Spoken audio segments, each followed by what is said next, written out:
Paul Conca? Is Paul here?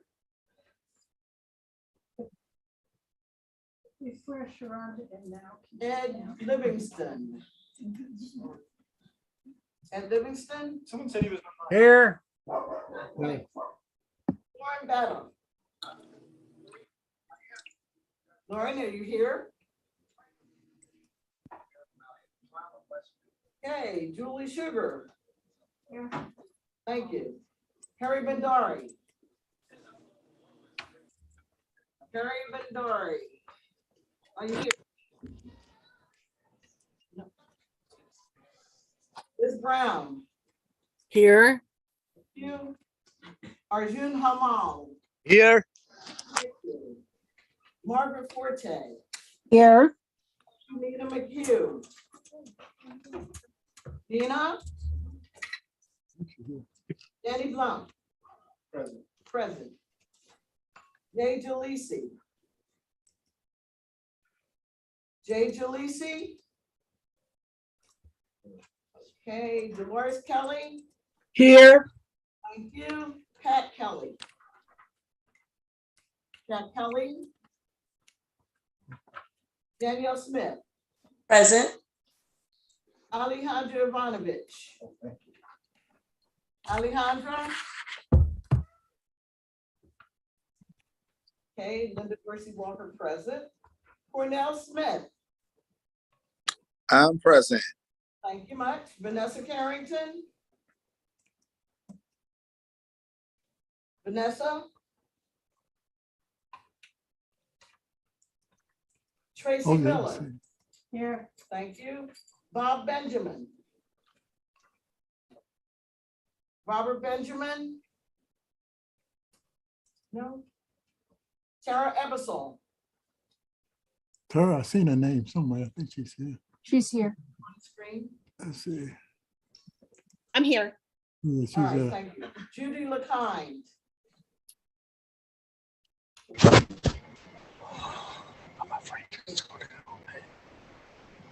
Let's see, Mark Weaver, Here. Jason Barber.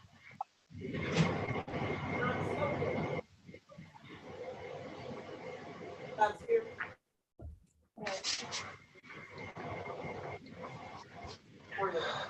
Bonner. Good evening, here. Kate Scott. Hello, I'm here. You, Amy Ford. Chapman. he's here. Aisha Khan. Aisha, you here? George White. Oh, here. Carl Sidor. Here. Thank you. Ruben Amaya. Here. Thank you. Nia Duggins. Good evening, present. Thank you. Cheryl Gottlieb. Here. Good.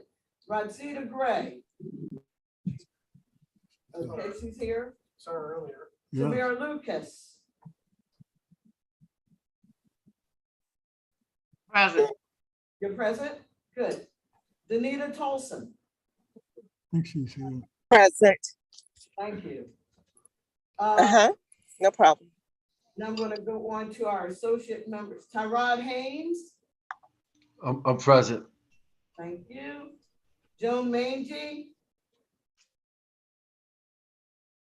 Joan. Nana Phillipson. Hmm. Nana. Nope. Charles Smith.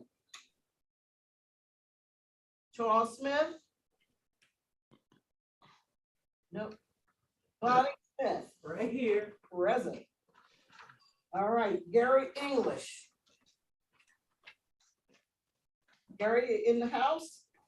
Let's see. English. Nope. Cornelius Jennings. Neil Jennings.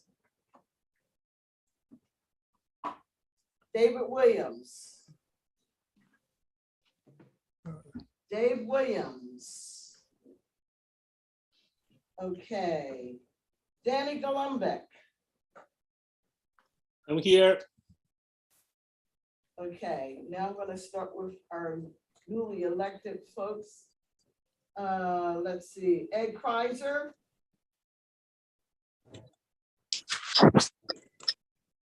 Ed, See, I don't see no I name. expect them. okay. Satish.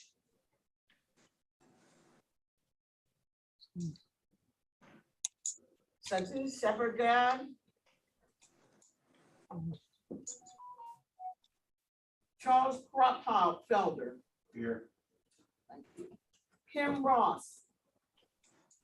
Kim's here. Thank you. Shannon Sheets. Here. Shayla Brooks. Yes, ma'am, I'm here. Hi, everybody. Thank Hello. you. Jennifer Dwyer. I'm here. Thank you. Reg Hatcher. Here. Thank you. Carson Kamenetz. Hi, good evening. Good. Lauren Campbell. Here. Good. Noel Levy. Here. Good. Emma Matthews. Here. Thank you. James Peak. Here. Good. Zachary Kovich. Zach Kovich. Let's see. No. Matthew Reisner. I'm here. Good. Sharita Morrison. Good evening, I'm here. Shazia Shaw. Right here. Good. And Ian Miller. Here. Thank you. So let's see, I think I saw Corey come in. Yes. Who else came in? Paul Just a moment. Okay, thank you. Did anybody else join online late? Or Let's remotely late? Yeah, Charlie Smith here.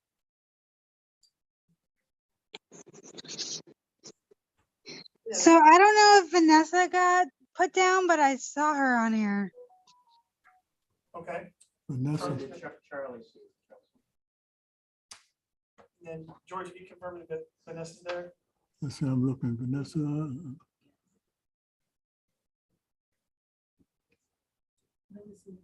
I haven't seen her. Danielle. Okay. Was someone else trying to get my attention? Charlie Smith, you said you had that, right? I believe so. Anyone else? And then have you confirmed that Vanessa was Um, there? Did you say Vanessa. Vanessa is here? No, I don't see no name yet. Because Cheryl said you saw her name earlier. No. I don't see it. Okay, so we'll move on to the amendment. All right, so we have one more than a quorum. Okay. Anybody get the guest name? Mhm. Yes. Anyone present in the room first that is a guest? That's not a part of the central committee. Raise your hand, please. Tiffany Jones. Tiffany Jones.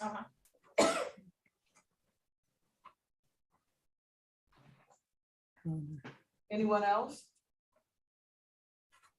Anyone online? Oh, I'm sorry. Have an old phone because mine aren't green. Linda, I see a Samuel Friedman online with his hand up. What's it? Hey guys, my name is Sam. I'm coming from the Maryland Coordinated Campaign. Just wanted to introduce myself. Oh, yeah, you have Senator Jill Carter. She's a guest. Senator Jill. Good evening. Thank you, Senator. Anyone else? I have 4 people's names listed. Let's see. Charles Seednor came in on the Zoom. Also, Aisha Khan. Aisha Khan is here. Okay. Yeah, I was in earlier, but it dropped accidentally. Let's see. Danny, go back. All right, I'll rehab you. All right, so let's move on to the financial report from July of 2022. Katie? It's all you. Hello, let me share.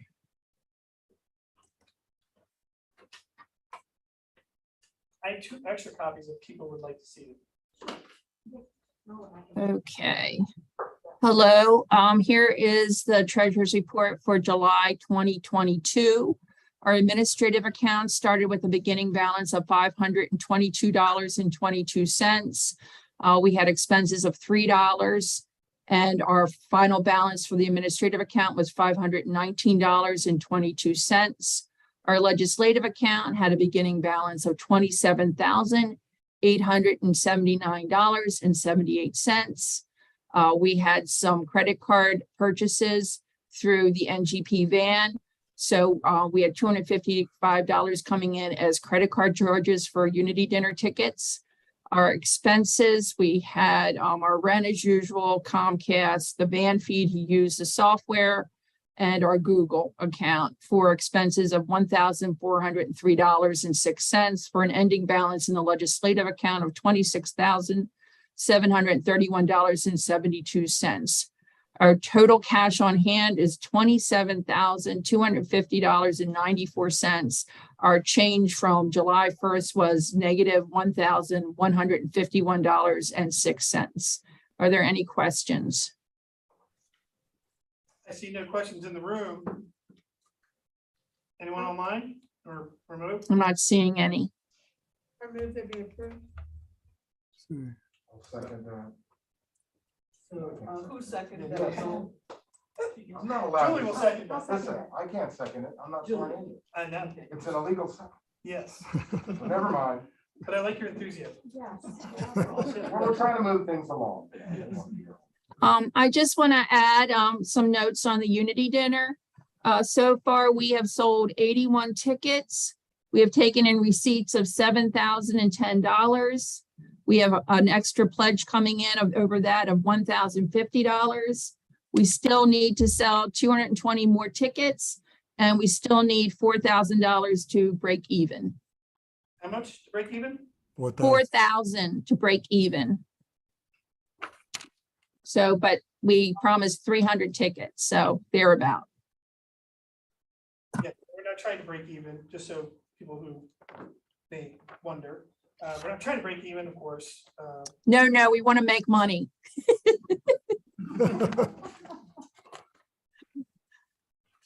All right. Treasurer's report has been accepted.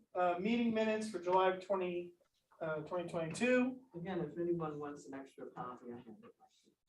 The one thing that jumped out at me, and that was in District 42A, you have me as attending, but I believe Scott Stokel attended, but since he's here, you confirm if I'm not remembering this correctly. Scott? You were here last time, correct? Yes. Thank you. Oh yeah, Linda, we had Jeff Barnett. He's online. I don't know if he's a. Jeff Bonner joined us? Jeff is Yeah. not here. I don't know if you called his name. Yes, hello. I am here. Thanks, George. I appreciate it. I thought I checked in. Just making sure. We don't wanna Thanks, miss George. nobody. Don't want to miss nobody. Could I move that we accept the minutes as Amended. corrected? It's amended, right? Added, yes. Adding and stuff, so. Anyone else? No? All right, So, Jason, could people in the room speak up a little bit for the people on the Zoom? hold on, Katie. Do we have a second on the meeting minutes as amended? Second. All right, all in favor, say aye. Aye. Aye. Can I get that motion and second again? Sorry, so the motion was amended. Tracy moved and Danny seconded. There we go. Should we ask that you speak up Motion loud? passed, so, all right, that's done. Just so everyone knows for calendar purposes, the next state meeting is Saturday, December 17th in Lanham, Maryland. That's Prince George's County. That is when the new central committee will be sworn in. That's the electrical one. That's right. So the 2022 to 2026 Central Committee will be sworn in on Saturday, December 17th in Lanham, Maryland. That is the next state meeting. Okay. And just for information, at that meeting, try to look good, because that's when they take official photos, and they will also give you your certificate. And for clarification, because this came up last year, the only people that get that enlarged governor's certificate with the seal, embossed seal on it, are people who are elected to the Central Committee, not if you're an associate and not if you're appointed. Can you repeat that date again, please? Sure, December 17th, that's a Saturday. And you said in Landon? Lanham, Lanham. Madam Mayor, I put it, Just off the Washington bill. Yes. You'll get that information by Yes. email. But the reason I'm telling everyone the date is so they can block it out on their calendar so they can be sworn in that day. Could I butt in and ask a question? Seeing that we have guests who are major candidates, would it be possible they may have to go other places and they've honored us first to give them a second to say something to us?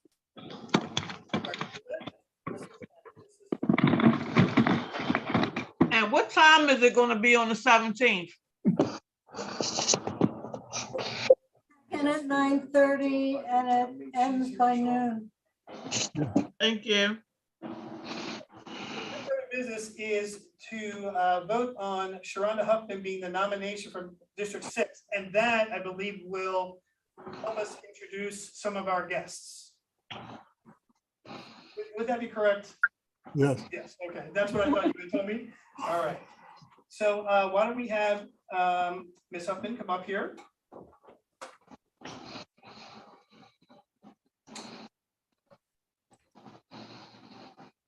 And so Ms. Huffman is the one who's been nominated out of District 6 to fill Crystal Francis's seat. Has people here today to support her. And she's also has a PowerPoint presentation to show to give us a little bit background about herself. With that in mind. Hi, good evening, everyone. My name is Sharonda Huffman, and I'm here for myself. And I am asking for your vote for the vacancy in District 6. I want to say that I have been inspired by my good friend Tiffany Jones, who's here. I had helped her with her campaign in Central Committee. And she and I have worked together for years in the Office of Equity and Civil Rights in Baltimore City. I also have on the line someone who also inspires me is Senator Jill Carter. She has been an inspiration to me as well. I first met Senator Carter through my soror, the Prince George's State's Attorney, Aisha Brayboy. So I have been involved in politics for a long time, but just not with Central Committee. I have been very instrumental in helping with campaigns as well as doing a lot of volunteerism. You can go to the next slide. So I just wanted to let you know a little bit about me. I've been a resident of Essex, Maryland for 18 years. My husband, Dr. Artis Huffman, and myself, we have 3 beautiful children. We both have ties with being advocates for persons with disabilities. My husband has a PhD in education, specializing in special education, and I have been working in disabilities for several years in human services. We have an adult son with autism. Some other things about me is I'm a member of Sitting Down Row Sorority Incorporated, so I've been doing a lot of volunteerism for about 20 years. In addition to the things that I've done outside of that, even as a little child, I grew up in an environment where we participate in the National Association for Colored People. I've done a lot of marches on Washington. So let me just tell you about myself today. You can go to the next slide. So I work as I've been blessed to have a great new job. So I feel like 2022 is my year. I'm now the director of housing for Maryland Inclusive Housing. And we work with individuals who have intellectual or developmental disabilities. And we're grant funded through the Health Department's Developmental Disabilities Administration, because we're trying to change the way that we look at housing for people with intellectual disabilities. We want to change the mindset that you need to be in a group home. We want people to have choices, including affordable housing of their choice. So I have been instrumental in delivering the message, working with different government entities as well as stakeholders, so we can participate in the process so everyone can get fair housing. So that's why I also think it's important for me to be a part of the Democratic Central Committee. I think it's very important that sometimes we have to lift up those things that we don't really think about because it doesn't pertain to us. So I have been blessed in my adult son, and this has all come together, you know, he was able to obtain housing in Nottingham. So we all are Baltimore County residents. My last job, I was the American Disabilities Act coordinator for the city of Baltimore. So one of the things that I've done in that role is I worked in the last election with Common Cause Maryland, and I would go and do the voter protection. But I did a little bit extra. I also made sure it was accessible. You know, I looked at the way the ramps were. You know, I was calling into the numbers like, hey, you need to fix it at Morgan State University because you can't, and that's my alma mater, you know, because it's not accessible. You don't, necessarily know where to park. So those things are important to me, and I know I can bring that to the Central Committee. Now, I have a lot of things on my resume. I belong to a lot of organizations. Now, sometimes I belong to organizations because I want to have a seat at the table. But sometimes I belong to organizations because I want to make a difference. And that's why I'm here today, because I really want to make a difference for the Central Committee in Baltimore County. So thank you very much. Hold it right there. Just give me a smile. Move over to the blue. Right there. Oh, yeah, that's a perfect. Okay. Gotcha. Thank you. Want to put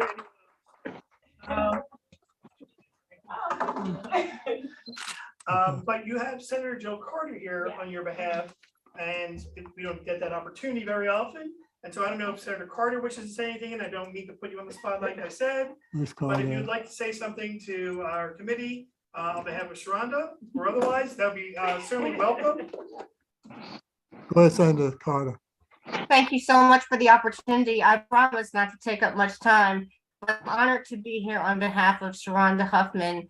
As she said, I met her a number of years ago. I had the great pleasure of being able to hire her to be the ADA coordinator for Baltimore City before I left Baltimore City. She is one of the most loyal, one of the most energetic human beings that I have ever met. And so she'll be a real asset to the Central Committee. And I look forward to you all getting to see how wonderful she is. Thank you. Thank you. And I will say to Tiffany Jones, who also has reached out to volunteer at the State Fair. Oh, absolutely. So to extend you the same opportunity, if you'd like to say something, I don't want to put you on the spot, but you're a member of the Central Committee in the city. Come on, Tiffany. Come on up here, Tiff. Not sure where you're, sorry, but you will be soon enough. Hey, stand up. We'd like to be Stand. friends. And so if you'd like to come up and say anything real quick, that would be great.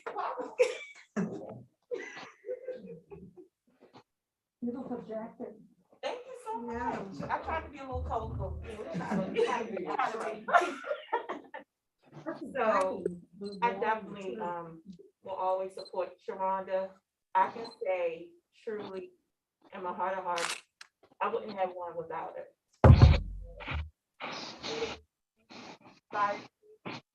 Just I think everyone needs that fire. Always put them and to challenge them and to do scary stuff. And that's Sharonda. And I know she'd be a great asset to Baltimore County. Thank you very much. Sure. Well, hold it right there, Tiffany. Hey, Tiffany, don't go nowhere. Tiffany, stand right there. Move over to the blue. Now, lastly, I'm going to ask if anyone from District 6 would like to speak up, as Sharonda was your nominee. And Corey, yes, I'm looking your direction. Oh, yeah. You're standing in the room here. If you'd like to say anything real quick. No. I would. I would. Washington. Okay. We're leaving Your you. name's in nominations. Who's speaking? I can't hear you. Eric Washington is has indicated he would like to say something first, and then we'll have a motion. So you are placing her name in nomination. But I think he's saying something first. Do you want me to place her name in nomination or want me to say something? I leave it up to the artist.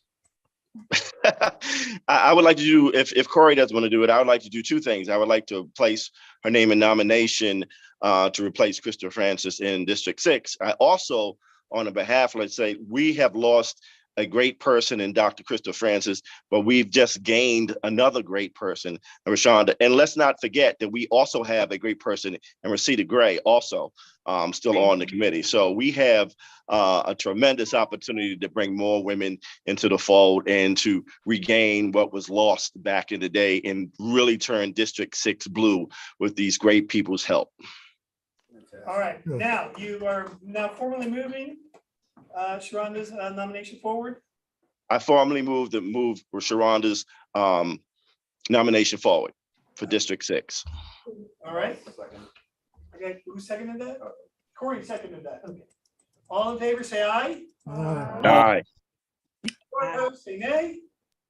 I see and hear no response. Therefore, congratulations. I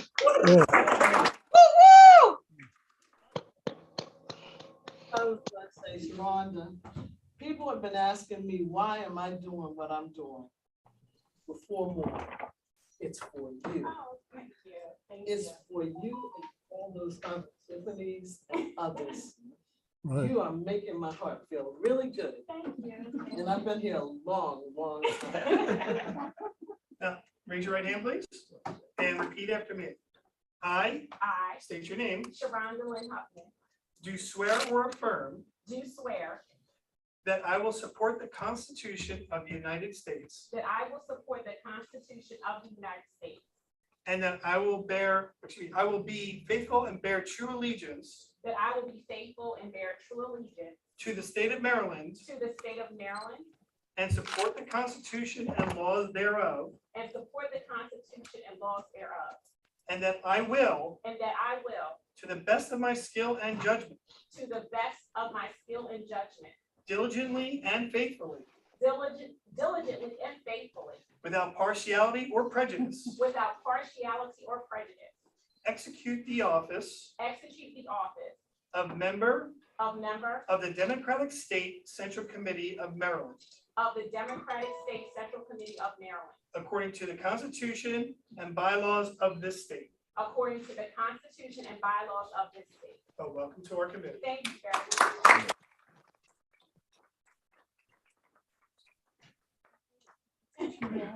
All right. Now, we get to keep this joyous moment going because we are now going to introduce our new 2022 to 2026 Central Committee members who were not introduced the last time. In other words, the people who ran in contested races who happen to have won. So we can start, and I don't know if you want to do it by roll call or how do you want to do this? Let's do it by roll call. All right. Oh, you want to do it? No, it's fine by me. If you want to call someone's name, and we're going to ask that you just speak about yourself for about a minute or so, just to introduce yourself so we all know who you are, where you come from, that kind of thing. All right, let me just say that at the last meeting, the following people were already introduced. They were Ed Kreitzer, Satish, Kim Ross, Shannon Sheets, Carson Kamenetz, Layla Campbell, Noel Levy, Emma Lynn Matthews, James Peak, Zach Kovich, Mark Reisman, and Sharita Morrison, Shazia Shaw, and Ian Miller. Okay. Okay. So now I know that Chuck Kropfelder is here. I think he's the next, at least in terms of the district order, who was not introduced last time. Did you understand? Oh, yeah, now like you come this way so I can get a picture. Oh. of you. I didn't warn you about that, did I?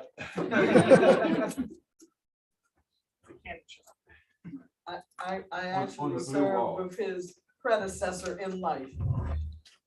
That's how long I've been here. Are we ready? Okay. All right. I'm Chuck Kropfelder. I'm out of District 8. I'm actually a junior. I'm following my dad's footsteps. My dad was on the Central Committee from 1974 to 2010. Elected for 9 consecutive terms.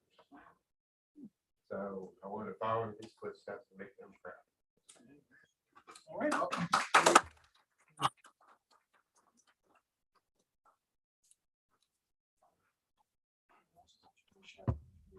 I believe Shayla Brooks, you're up next. This is Sheila Brooks. Let me see what she got.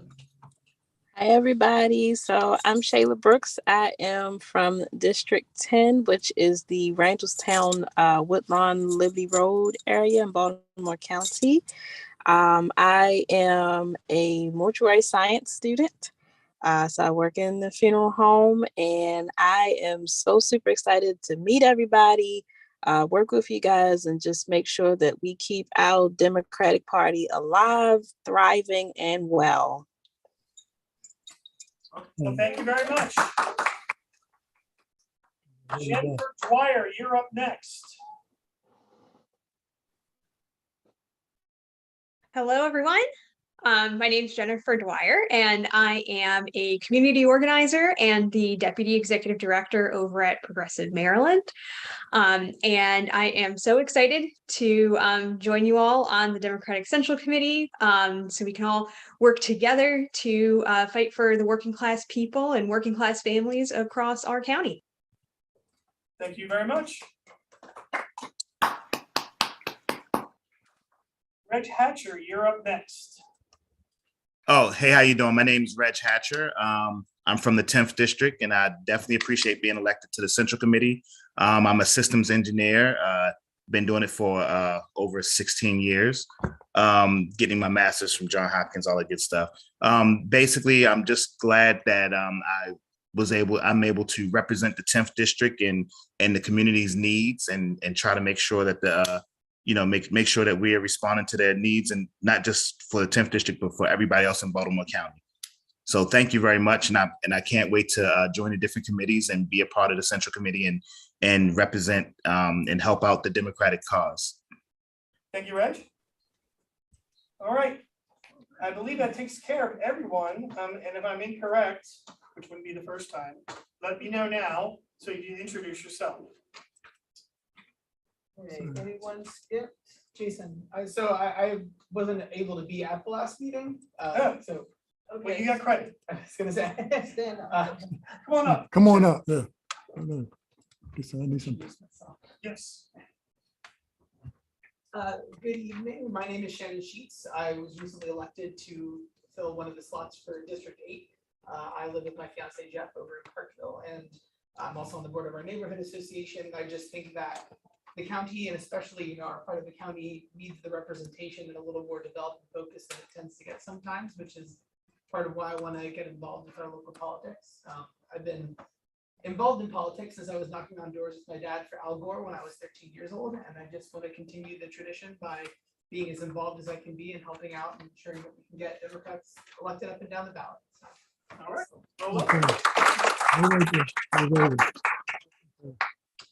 Oh, yeah, that's good. Then step to the side, Jason. Let me get him by his side. I need a shot here. Okay, gotcha.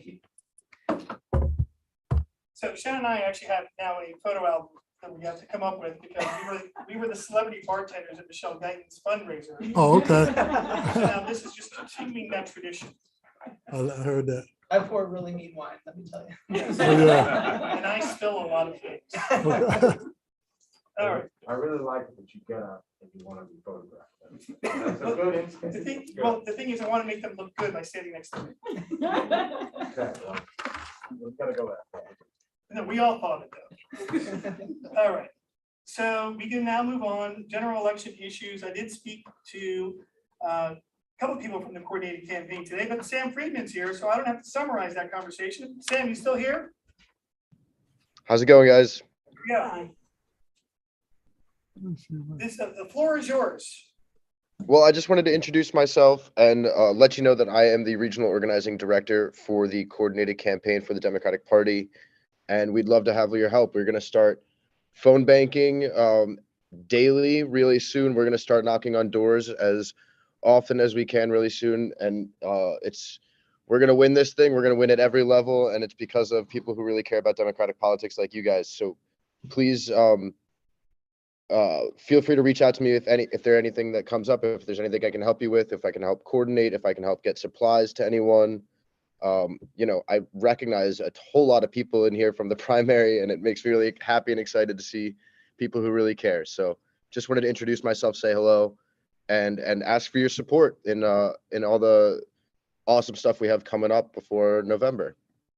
I will say I saw Sam out there regularly throughout early voting, election day, and then also the ballot canvas afterwards.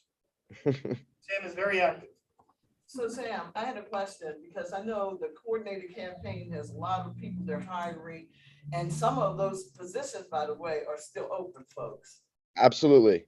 And so if you are open to doing some short-term intensive work, go on the Maryland Democratic Party website and apply for one of those positions, or get your children to do so. But Sam, you know, there's all these different titles that have been created, even among those jobs that are listed. Can you tell us how are they being differentiated?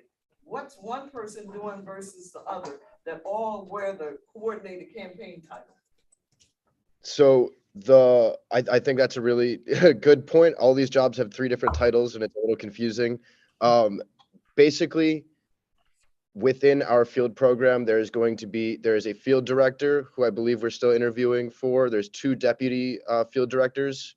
One of those is filled, and underneath each deputy are 2 regionals. So we're gonna have the state divided into 4 regions, and each there will be a regional organizing director. I am your regional organizing director. I have Baltimore, Baltimore County, Carroll County, Harford County, Cecil County.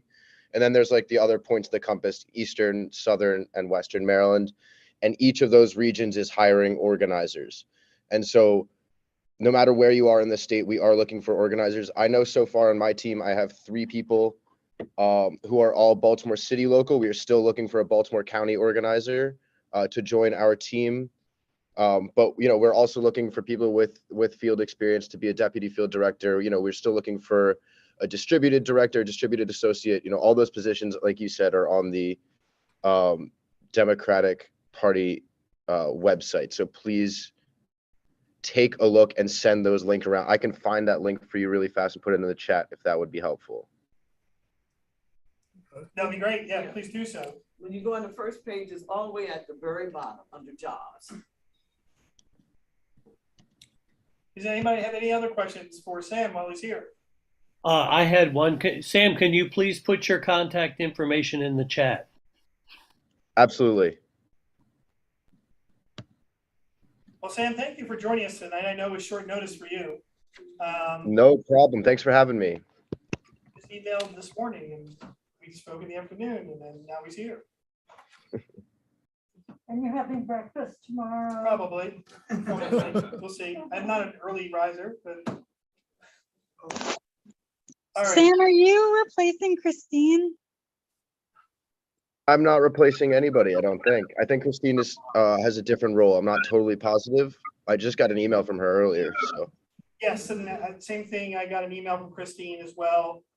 She is not, it's not replacing her. I think she's actually a little moved up higher in the food chain, so to speak. So I think she's doing more coordination statewide than anything. I think she's doing ops of some sort, helping us get what we need to where we need it. All right. Well, once again, Sam, thank you very much for joining us tonight. And as you know, we'll be in touch. Thanks for having me, guys. Good to see you all. Thank you very much. Just let me know. All right. And I have down here under general election issues, volunteer coordinator, Cornell Smith. Thank you for stepping up the last time to be in this position. Of course, you know, the volunteer coordinator position as envisioned is going to be contingent upon what happens with the coordinated campaign that we're now just getting underway. So there's not much to report there at the moment, but we're going to have phone banks and door knocking events and other such things coming up soon. And that's when we'll get rolling with the volunteer forums and events. And I'll call you and we can work out what works best in terms of, it's not going to be just you, but what works best to make this the most efficient process possible. Sounds good. All right. I know you have done this before in terms of coordinated volunteers. So that's great. Thank you again. But in this particular case, I think he needs exposure to the van system. Yes. So Cornell, you might want to set some time aside for that training. Okay. As to sometime in the near future, okay? Okay.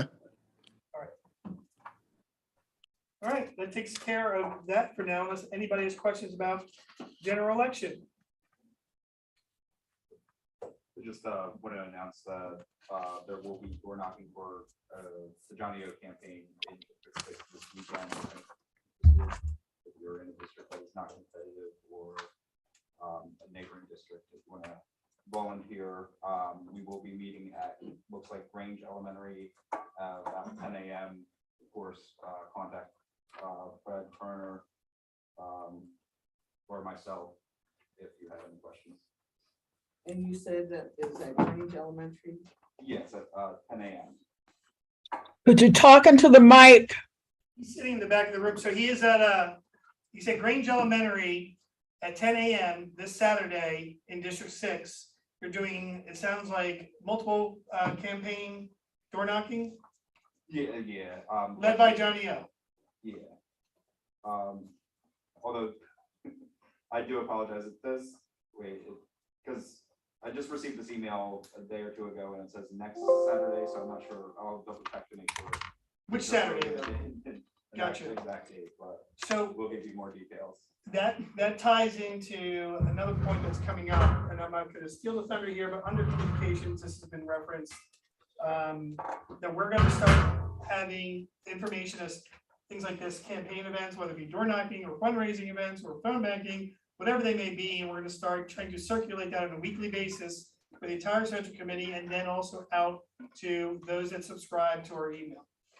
So this way we'll have a further distribution than just this room.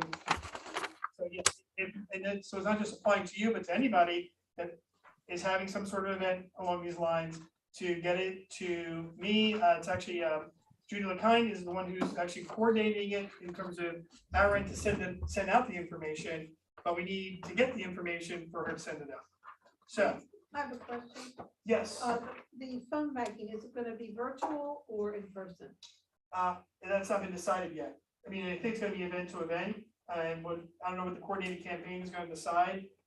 The way I had heard it on the phone today, it sounded like that there was going to be some in-person element, but of course, phone banking doesn't have to be done exclusively in person. There's a joke in there somewhere, but see, I showed restraint. This is a growth process. All right, so there could be, in person in this room, right? But otherwise, if there's a list, then just like 2020, I imagine you would just go through and do it from wherever you're at. But I don't want to speak for the coordinated campaign on that either. So. Also, the county executive is gonna be having another birthday party bash. Yeah, That's on the agenda for the end. I have yeah. tying into what Corey said, which is what prompted Linda to speak up about it. There are 3 events listed at the end, and we'll get to those toward the end. Those are the events that are coming up in the near future. So with that in mind, we'll return back to the agenda. But I wanted to tie Corey's comment to those items on the agenda that are for later on. So subcommittee reports, unity dinner. Well, I guess that'll be Katie and me. Katie's already discussed the money that's been raised so far. We've had at least a positive early response on tables. At least that's how I would characterize it. But of course, more work is needed to get sponsors and whatnot.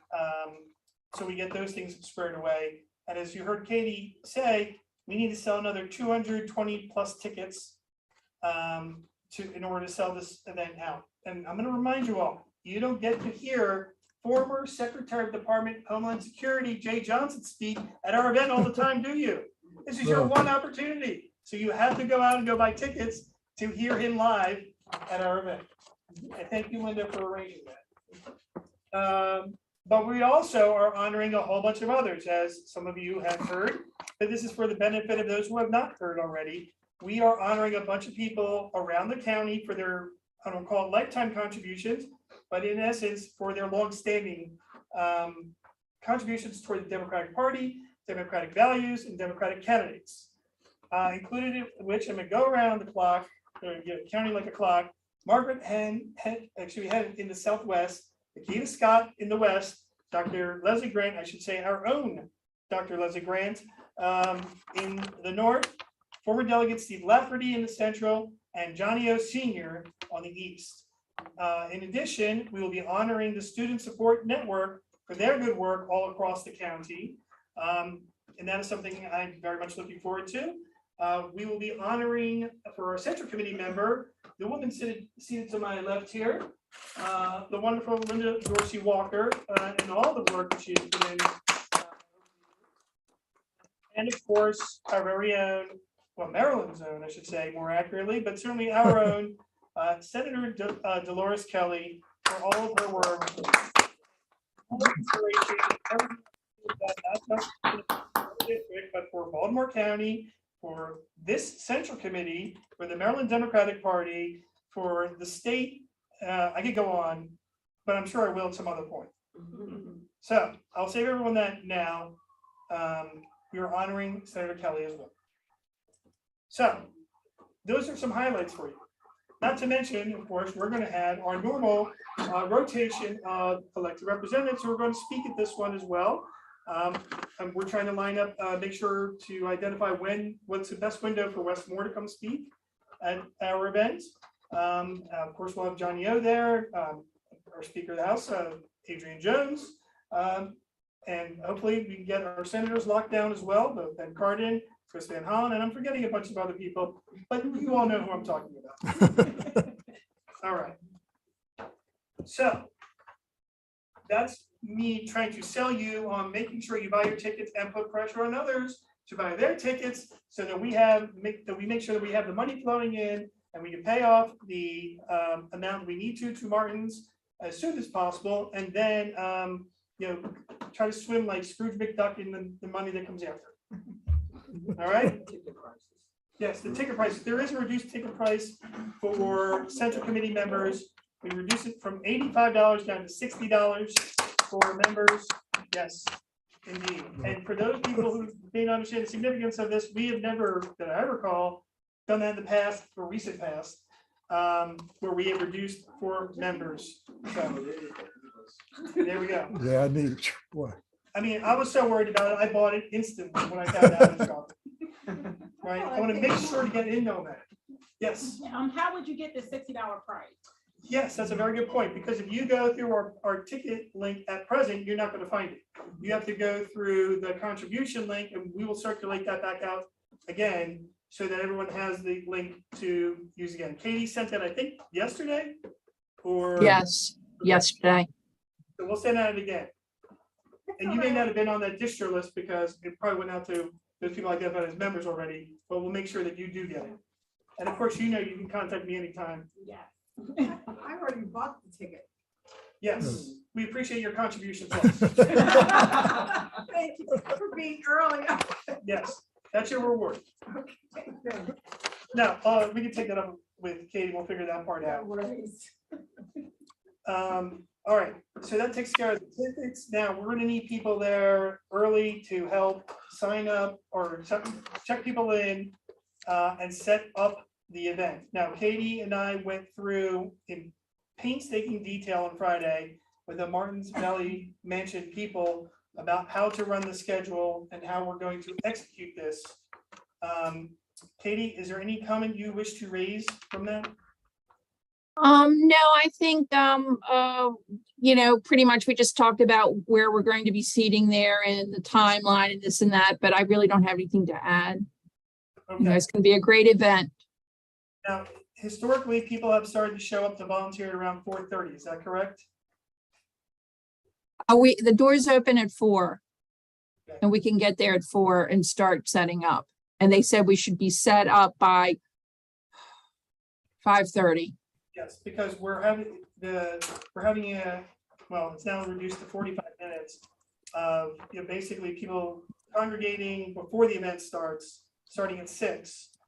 With the event starting now at 6:45 to make sure that we can pull out the dinner service and still have our program with the goal of ending by 9 o'clock.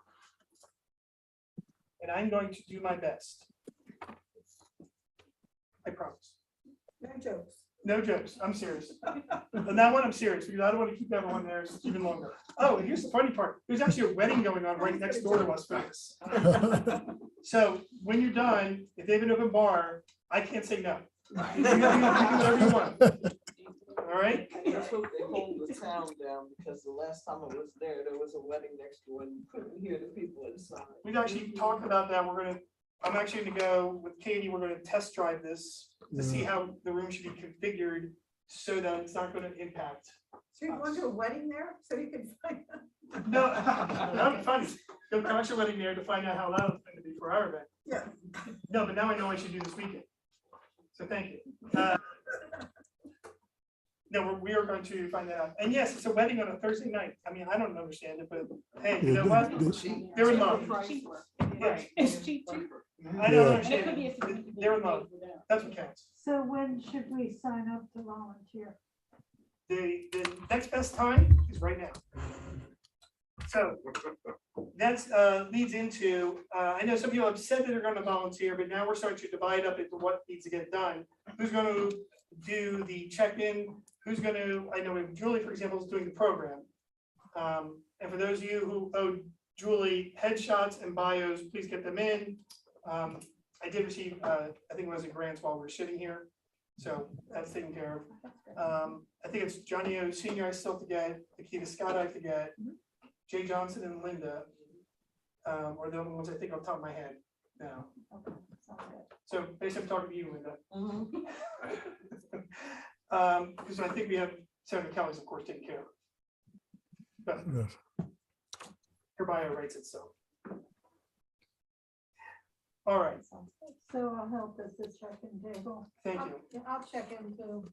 Check in 3. I like this. So who are the check-in people? And Danny and Tracy. Tracy. It's gonna take probably 6 people to do check-in, so we'll probably have to, we'll enlist more people from outside too. And then there's the issue of, are we pre-printing the place cards for people? The place cards to tell them their table. Actually, I imagine we are, so someone's gonna have to coordinate that. You're actually doing place Yeah. cards this year? We've done that in the past. How you tell people they get their cards so they know what table to sit at. When they check in. Oh, when they check in, I got you. Right. So there'll be someone literally checking in, there'll be someone taking money when people show up. And then there are others that are troubleshooting and helping and backing up and whatever, but then there's also, before that, you have the place cards. That have to be, once we have a list, that have to be either printed by someone or that we're gonna do by hand. That's it. Somebody said, Jason, we're having trouble with some buffering on the Zoom, but I'm the one who did the place cards the last time, and they will have the people's names and the table number. And if we get there ahead of time, we can lay them out and people can just take their name and go to the table. We have it planned that we would have 6 people at the reception area. We're not going to have time to have the silent auctions, free some people up for some other things that we can do. We still are going to do the 50-50 though. Okay. So we're not gonna do the silent option? And we need volunteers for that as well, I guess. What's that? Sorry? I said, I would guess we need volunteers for that event as well. Yes. We need volunteers for every event. I'll help with check-in also. Katie, I'll help with check-in as well. All right, great. I'll be in touch with everybody and, probably this week I'll start calling people for that. And basically, we're going to talk to you about volunteers for the general election and, that type of thing. The unity dinner, we have some people that have showed up before, but I'll also be tapping some new people on the shoulder and asking them to help. But I'm hoping that it'll be very streamlined this year. Yes. This is Danita Tolson. I'll help also. Yeah, also, since we asking for volunteers, it's gonna be a big job for the communications section because we're gonna be doing slideshows, video, maybe music. So a lot of stuff that the communications has to take care of. So I'm looking for volunteers as well. Okay. I'm working with you. Okay, because I don't want all the volunteers to disappear. Because that night is going to be real, because we have to, Jason, when you guys go to the next meeting out there, include me in that meeting. Yeah. Since I have to, because with the video and kind of got to figure out, do they give us a projector? Do we have to bring our own or whatever it is? We have a projector and we have a screen and there's a sound system. Yeah, okay. And George, you can even marry the people next door. Oh, yeah. Oh, Oh, No, we can't Wait a lose minute, him. you can also be the photographer. yeah. But like I mentioned before, but I'll get to my section a little bit later, but I just wanted to, not all the volunteers to get away from me. That's it. And Okay. then we'll need somebody to be with the cash box that's going to be there. Well, when I say cash box, let's assume it's just cash, maybe it'll be checks, but whatever. That someone's gonna be with that for the bulk of the time, because it usually stays outside of the room where we have the events at the check-in table, but obviously we can't just abandon it. So we're gonna need to rotate people in and out from that as well. If the person go in with the cash box while the event is But going then on? they have to watch the cash box the entire time. So it's the same problem, but just inside the event. But then you can hear the speeches. Now, you're, But maybe Yeah, it's if you not. don't- assuming don't move. Now, you're assuming they're gonna be walk-ins. I feel like Yeah. they have pocketbooks. Like in 2019, I sat outside the event the entire time. God. Hey, George, look at Sharita said that she can help with developing some slides. All right. Okay, that's cool. Put it on first. I'm trying Well, to- box is pretty, it's actually somewhat big. That's about the size of one of my. Right. You know what? Okay, okay, so Rita Morrison, okay, thank you. You can also get a cash bag. Take it out. Yeah, take it out. Put it in a cash bag. Yeah, as long as two people are present when you count it, and Yes. you take it out of the box, then you can rate how much it is, and anybody can. Don't worry about the cash box. I'll make sure it's safe. By the way, what is cash? I thought we gave up that. I like Checks. Because it's the easiest thing to describe. As to whether or not it's actually cash, that I can't speak to. It's gonna be Bitcoin? Yes. It's a Bitcoin box. All right. And remember, we had to speak up, they can't hear us on online, so, You're missing a bunch of jokes. yeah, it's built, that's all. Good. Turn our cash into Bitcoin. Yeah. Watch out for that Bitcoin. All right, so we talked about program, logistics, volunteers, ticket and table sales. Is there anything else to discuss for Unity Dinner at this time? Anyone have questions? Yes, Is there any sort of like student waiver or anything for like younger folks? we can talk, when we're done out of this. If we have sometimes, depends on things, but we'll talk about it, okay? Do we usually like sell out of tickets? Yes, we did. We have, well, at least we've come close. If not, I mean, there's one time, I remember we actually had an ancillary room where there was like several tables outside of the main room. So that was just to accommodate some people who showed the day up. It's a big event. It's a Yes. big event. Not only big event. Yeah, Yes, yes. or a big fundraising event. We'll have them have it in person for. Right. Yes. So there'll be no comedy show this year. Sorry, folks. No, Jason, no, we need laughter. We need comedy. The world is in such a disarray. We need laughter. We need your comedy. We need a skit. Oh, color guard. That's what I mean. Yes, color guard. You're following up on that? Yes. Okay, great. That was the one question I wanted to ask you from the meeting that we had. All right. Next up, Liz, are you there for party building? Non. Yes, I'm here and unmuted. Thank you, Jason. Yeah, so I'm in the process of calling a meeting of the party building committee. We want to reboot it for the post primary, as I mentioned last time. I'm hoping to have that meeting next Tuesday. If we find that a majority can't make it, then I'll probably have to resort to a doodle poll, but looking forward to bringing everyone together and getting ideas going. Basically, we're looking for what we need to be doing to activate and get volunteers from Democrats throughout the whole county. I did have the opportunity to kind of start things out by getting some feedback and input from the executive committee.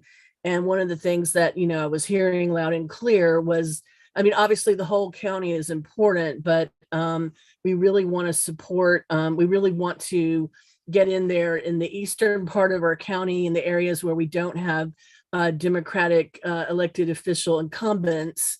and just kind of make sure that we're building things up and supporting as well as we can for the candidates that we do have.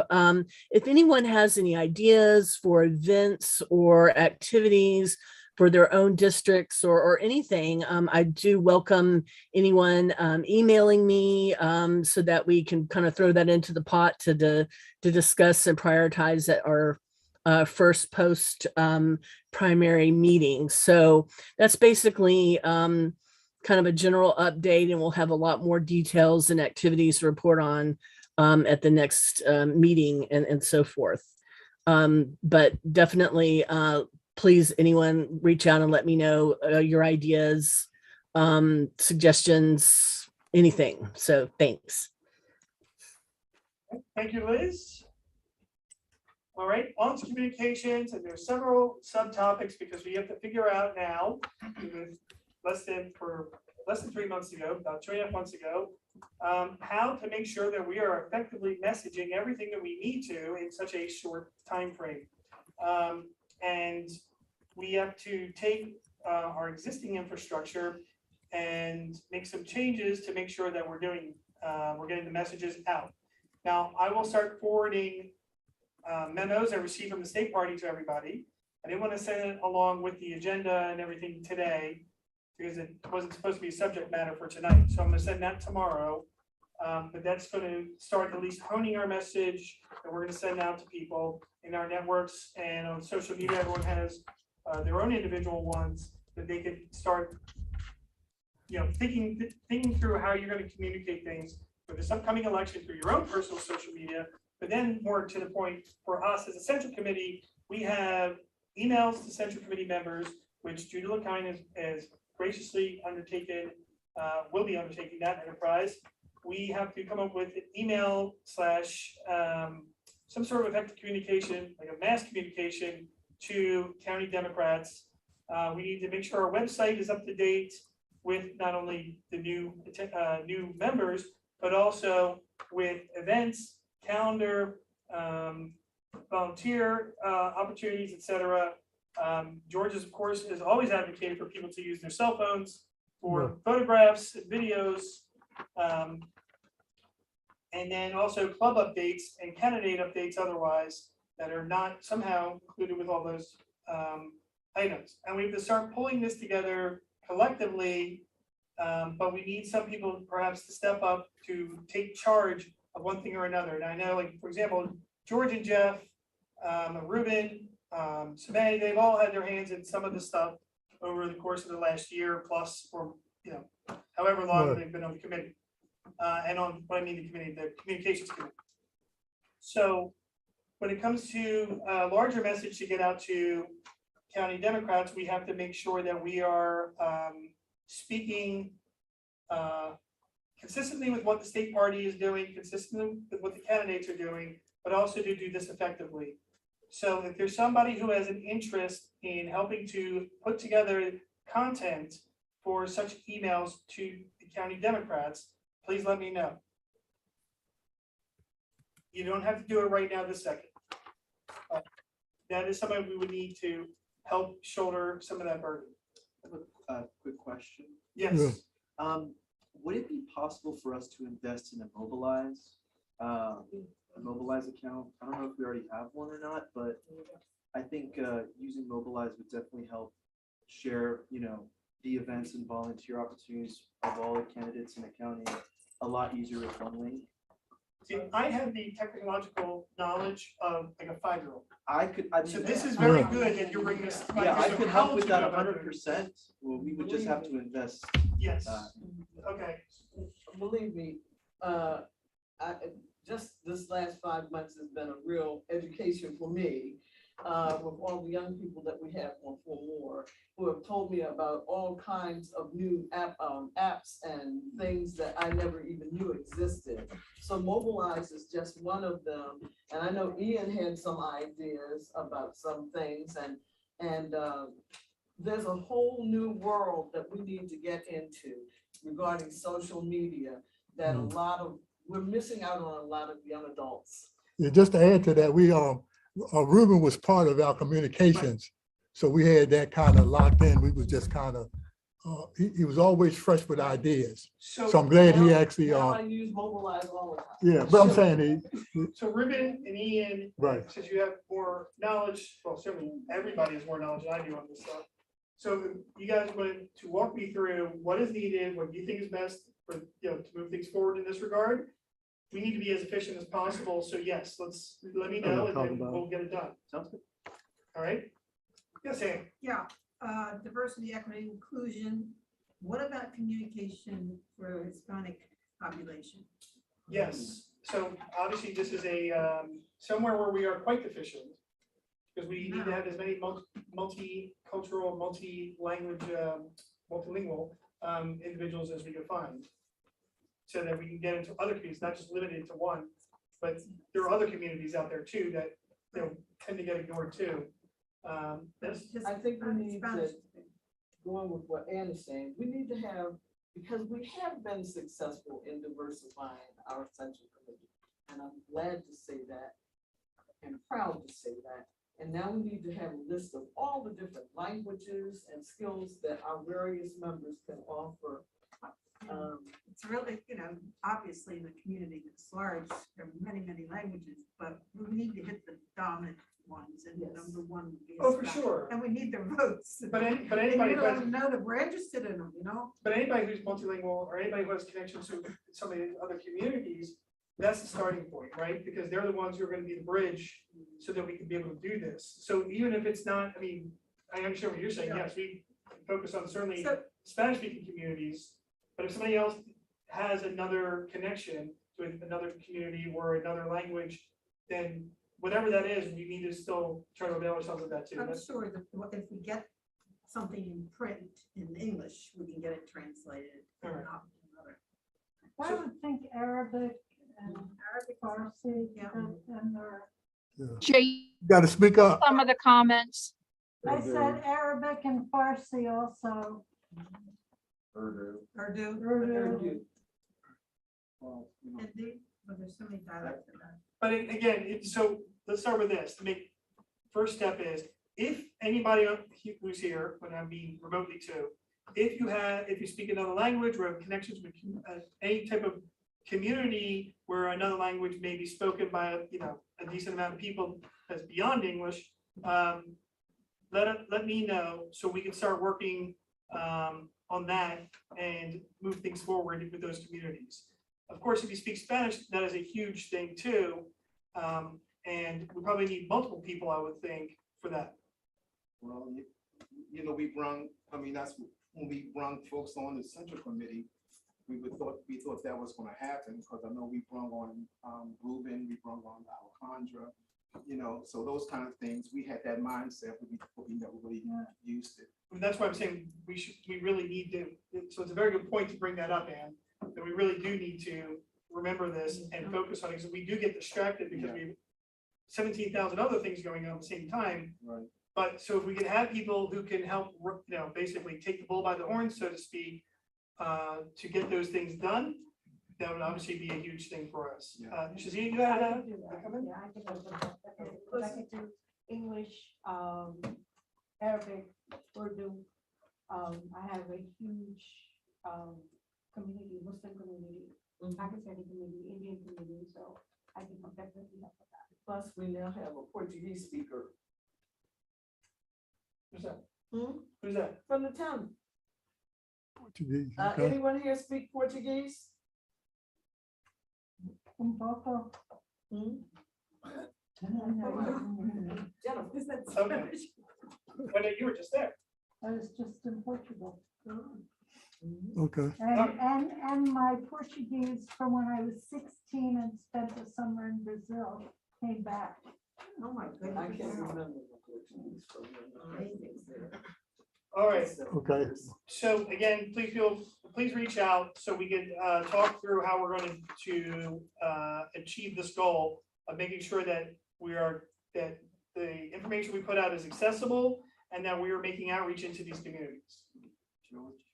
This is not just a short-term plan either. This is a long-term relationship that needs to be developed. So this is not just specific we're limited to the 2022 general election. This is something that has to be a permanent change. Yes, Sharonda? As far as communication, it will be helpful to make sure that we have our, everything accessible. So when we're doing things like Facebook, that we make sure that all text is correct. Make sure that when you're posting something, you actually put the words. I also would suggest that when you're uploading stuff to YouTube, make sure that you have the closed captioning, because you don't want to lose the disability community either. Yeah.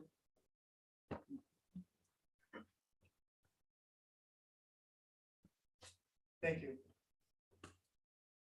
Anybody else? Oh, yeah, just, well, we already covered everything from communications. Okay. So just want to make sure we have everybody's email, and we got everybody's email, everybody's picture, because for the Unity Dinner, we're gonna be doing slideshows. So we want your best picture. I mean, I'm taking it tonight. All the newbies that's here tonight, we want to get a group picture before you leave. But we know we're gonna put that up. And then if I don't have your picture already, I can sort of individually take it. Okay, email is good. Let's see. I'm trying to get a candid shot of you at this meeting. And so far, we've had a lot of people stepping up to volunteer. Step up to volunteer. We had Sharita Morrison, Danny, Ruben, Sharonda, Ian. I wrote that down too. I wrote it down too. Oh, you wrote it down too. Okay, that's good. And just to kind of share with Tiffany Jones, she was actually my mentee. Oh, yeah? I wanted to share with you, probably about a year ago, so May, he started a mentor-mentee group. Okay. And he called me, he said, Mr. George, you want to be part of it? I said, why not? So we actually assigned me Tiffany Jones. That's fantastic. And I met her, about a year ago. We kind of worked through, we talked 2 or 3 times a week. So again, congratulations, Tiffany. 8 years ago, I started a mentorship program with the Bar Association. And that went for let's see, the year that I was the chair, and then a year after that, and then it just went away.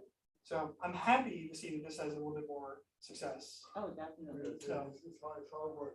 Also, I keep hopping on pictures, but pictures say 1,000 words. Now people are doing video, but the main thing about it is, with activities going on around the county, the city, things that we should know, you need to get that information to us. Right now, you have myself, you have Katie, you have Danny, and just kind of get the information to us so we can post it. Okay, get it up, all that kind of good stuff. I'm glad we get some folks in that's good with grammar, put dotting the I's and crossing the T's, that kind of good stuff. So we want stuff to sound good. Also, anytime you're posting something on your own, which you really shouldn't, but if you do, just make sure you put the authority line, Katie Dot. If you're posting on behalf of the Central Committee, yes. Individually, you can say to your friends, whatever it is you want to do. But but as a Central Committee, we have to have the authority line on things. Thank you for bringing that up. And we may want to look at just the image itself for the page for our site to see if we're consistent with what some of the other larger jurisdictions are doing in terms of the bells and whistles. On the website. Them phones take some awesome pictures. Yep. And, but anyway, thank you again for volunteering. And as you can see, communications, it's a big department. So all hands on deck that we can get are really appreciate. And it fits in every other committee. Oh, yeah, Because sure, you're party building, or whether it's the fundraising, or whatever it is, it's always, communication is always involved. And then we have the state fair coming up. Last week I was at the Howard County Fair. So we have the fairs coming up and all kinds of stuff. Anyway, Thank you, George. And thank you everyone else for those comments and everything, because yes, this is exactly what we need to do to start getting a different focus, to make sure that we're doing this more efficiently and more inclusively, and to make sure that we are going to do everything we need to do to elect all Democrats. So with that in mind, we'll now turn to fairs and festivals with Linda. Okay, well, as everyone knows, the state fair is coming up beginning next week. It's going to be this year running for 3 weekends in a row. It will not be open on Tuesdays or Wednesdays at all. So starting with Thursday, the 25th, 6th, 7th, 8th. Okay, that's the first weekend.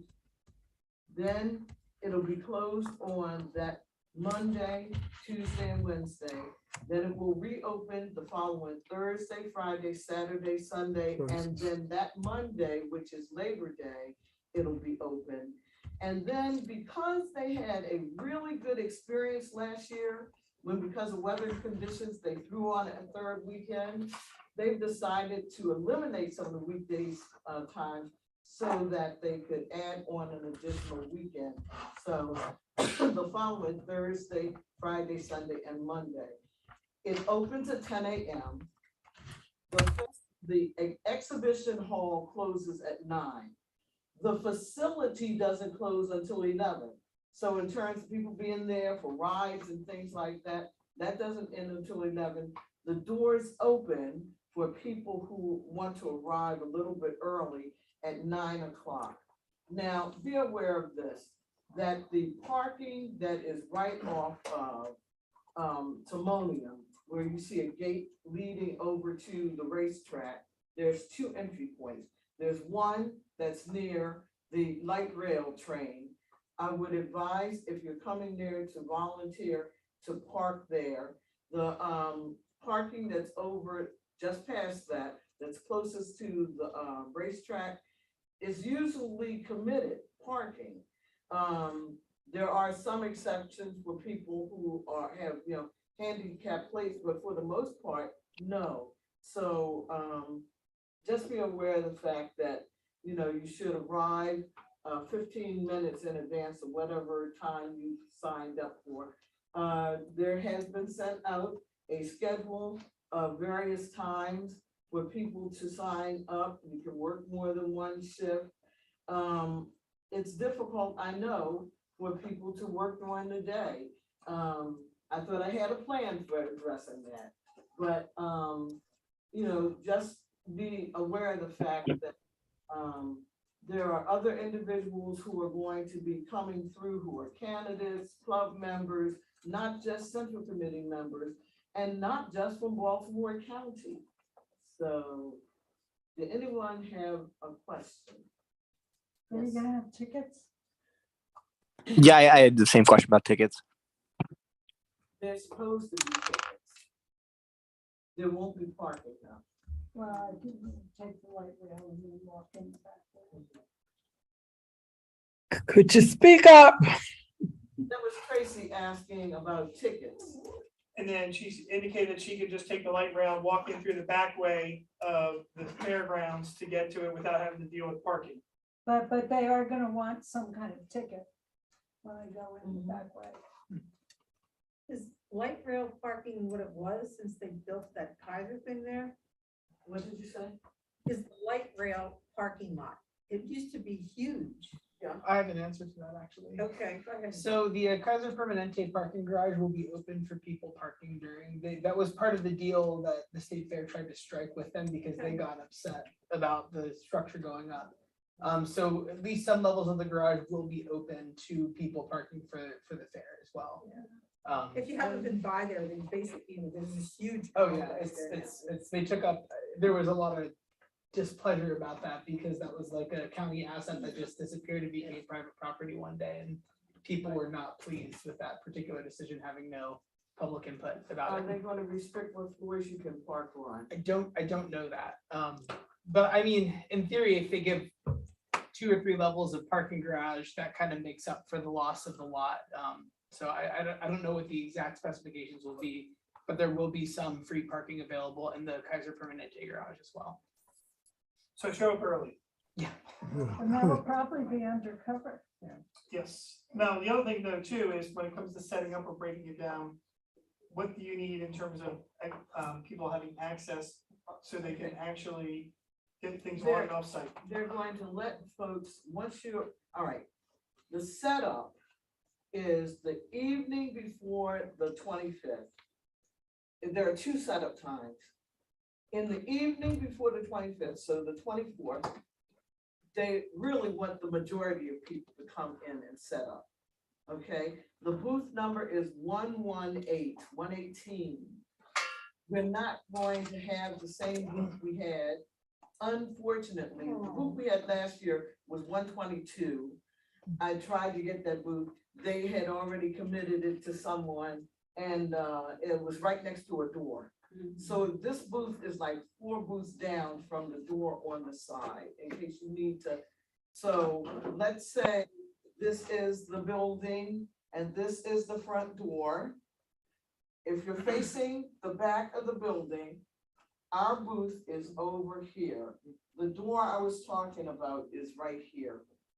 Okay? So on the far wall, back toward the back. Toward the back. Yeah. So we're at booth number 118. And so, but they will allow you in before 5 o'clock on Thursday, meaning from 12 noon to about 5 o'clock, they'll let people set up. They want people set up when before 5 o'clock. By like 4 o'clock, they'll do a walkthrough. They'll make sure that your area is clean and you've got the right number of seats.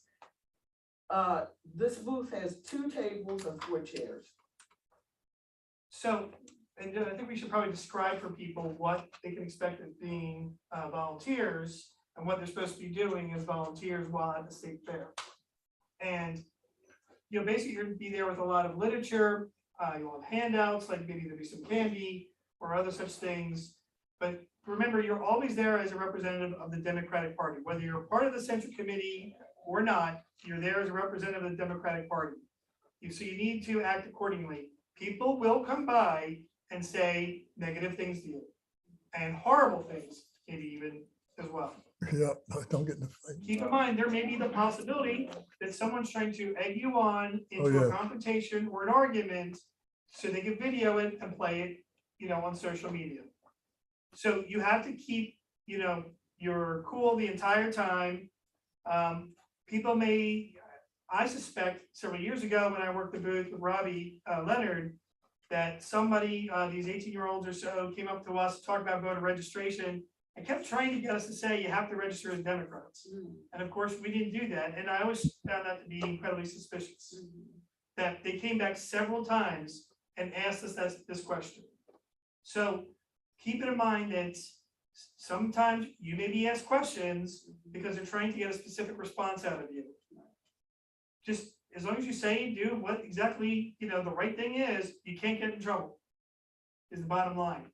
Now, you're there to advance all the candidates and the Democratic Party as a whole, which means that even if you don't know a candidate, if they ask you about, you know, somebody in another county, for example, and we had that literature, you just simply hand them the literature and say you can go to their website or whatever.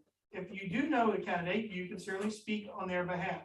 But again, we're there to advance the Democratic candidates, meaning that if you have a personal problem with a candidate or don't care for some of their positions, we're not there to talk about the negative stuff. We're there to talk about the positive stuff. And if you can't bring yourself to do that, then you can simply just hand the literature over. Because again, I'm not under some illusion that everyone's going to like every one of the candidates or know about every one of the candidates.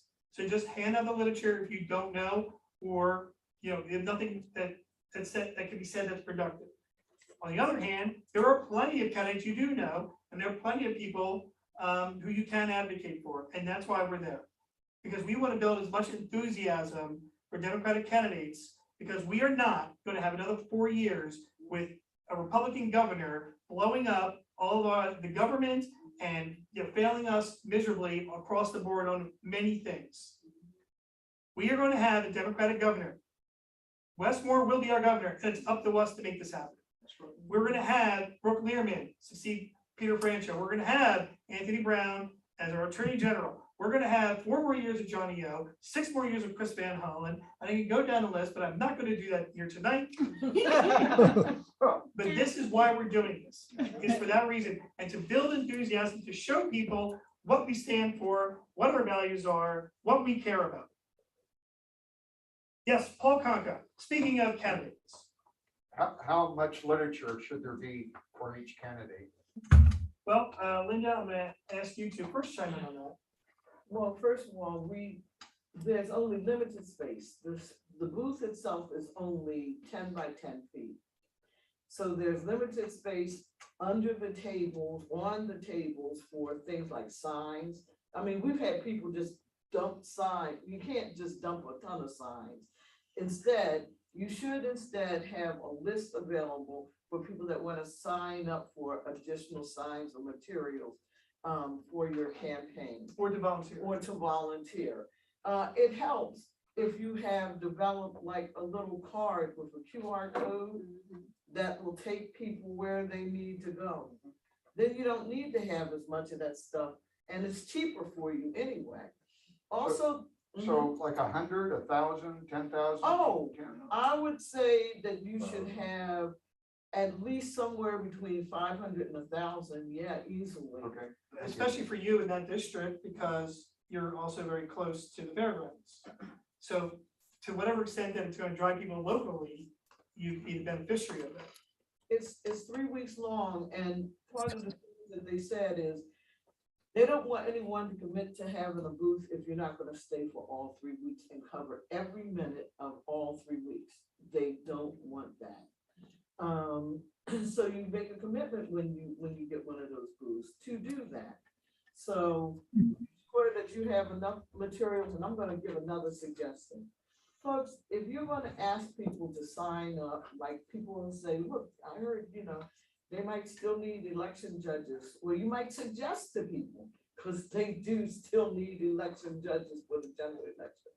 They're down several hundred right now as I speak. They tweeted out every day, the Board of Elections, about how badly they need election judges. So you want election judges, people, it doesn't matter whether someone is Republican or Democrat, they need election judges. So when people come over, if the party provides you with a sheet, a sign-up sheet for volunteering, a sign-up sheet to express your interest in being an election judge, after the person is signed in, please do me a favor, turn it over. Last year, we had people who came from the Republican Party booth, and they were walking around with cell phones trying to take a picture of everything, everywhere. And we're just not gonna have that. You see what I'm saying? And so, and then also you'll see there'll be young people that are gonna come up to you and challenge you that have been set over to sort of, put a bug in you or whatever. So don't fall victim to that. So just realize you want to walk around, you want to get a lay of the land, see where they have their booth lying, so that you can sort of keep an eye on who's making their way over to your booth just to deliberately cause trouble. But here's the most important part. Keep it neat, keep it clean, try to bring about as much privacy as possible by remembering to turn things over. Each shift is a 3-hour shift. You can work 2 back-to-back shifts, or you can just work 1 shift. But as you can see, we're gonna need, a lot of people to cover that much space, that much time with those many shifts for those many weeks. And we can use, no, we have to use multiple people per shift, as you're hearing, because 2 people at least per shift. Because if you have one and a person needs to go somewhere, get something to eat, go to the bathroom, whatever the case may be, then you have nobody there. And then it's free reign for anybody who comes by. So we need a minimum of 2 per shift, but ideally 4 per shift. Because you want to be able to make sure you're hitting everybody, make sure that you have extra eyes and ears, and all that stuff. So a sign-up sheet has been circulated via email. And there's one paper one here tonight that's in the room. It was part of the agenda. It was sent in an email separate, or I guess, but not the one I sent out earlier today. It was also sent yesterday, I think, by Katie, as well, myself, on Friday, although not as successfully as I would have liked. But there are numerous opportunities to go volunteer. We do need a lot of people to do this. And remember why you're there. And remember, importantly, you're there as a representative for the Democratic Party. So with that, unless anybody has Jason. questions. I see Corey has his Yeah. hand up. in the back. Just thinking, can we have like PAVCO or organizations like that that share our values and to get volunteers? Is that possible? Because they would cover like the day shift that's hard to cover potentially. As long as, well, see, the problem with when you have nonprofits is that they're gonna have to, as long as members understand, they are there to do something on behalf of the Democratic Party and Democratic candidates. They're not gonna appear there as TABCO, or maybe they would, I don't know, for a particular candidate. But, you know, anybody that's that's nonpartisan or won't take a partisan stand like that, they will be there. They can certainly get individuals to show up. Right, but from my perspective, anything or any cause that's nonpartisan should be able to have a role in it, especially since you need volunteers. Oh, don't get me wrong. So, I mean, I obviously don't make myself clear. Yes, we can reach out to them to get individuals to volunteer. As to whether they would volunteer as the organization, that's where it becomes a weird kind of mix. So you could have, it's kind of like the same thing when we're in the primary. Individually, you may back a candidate, but as a central committee, we do not. It's the same principle with some of the nonpartisan organizations. So feel free to reach out to these organizations, but they have to understand what the purpose is. It's for the Democratic Party, it's for the Democratic candidates. So, and I know that there have been, there's some groups that people have started to reach out to as well for this. Jason? Jason, I put the link to the online volunteer form for the state fairs in the chat. If anybody wants to go to the chat and they can click on Zoom people, they can sign up to work. So, wear blue Democrat t-shirts or the 4 More t-shirts or? Well, 4 More, the state party has decided that we should not be doing anything with 4 More at this, for this state fair. So this is gonna be about the Democratic Party, and it's gonna be about Democratic candidates. So if you have a candidate shirt, you can certainly wear a candidate shirt. If you have a Democratic Party shirt, you can certainly wear that. Or if you have something else that's neutral, you can wear that. But because we're 2 months out from an election, that, you know, this is why we have to do what we have to do. Yes, no, Is there such a thing as a go all blue and 22 t-shirt, or did Can be. did I just dream it? I like your imagination. Here's my mind. But no, but I mean, there's nothing that says we can't do one, but it would cost. You gave me the idea. It would cost money and it would be ideal if you did it in a larger size, or, you know, a larger order. So that it would be cheaper to then have other people purchase if you're inclined to do that. If you don't have a state party t-shirt, you will find that they are $30 per plain white t-shirt with logo on just one side. It's a pretty expensive t-shirt. Sorry? Online at Maryland Democratic Party and just click on store. It'll be a white t-shirt and it'll have just blue print lines saying Insta. I think all blue and 22 is a great saying to have on a t-shirt. Yes, but there are no t-shirts in existence that I'm aware of sitting here in the moment that say that. It doesn't mean it can't happen, but this is where it's So at. who's interested in having it? Who would buy an all blue and 22 t-shirt just in this? I would. Yeah. Raise your hand, But- raise your hand on there and on Facebook and get a But, count. but what Katie will tell you is when this was offered to get shirts, the t-shirts, I think some time ago, people did the same thing. They raised their hands saying that they would purchase them, and then one shirt was purchased. Do we have flags? I see a lot of MAGA flags out there.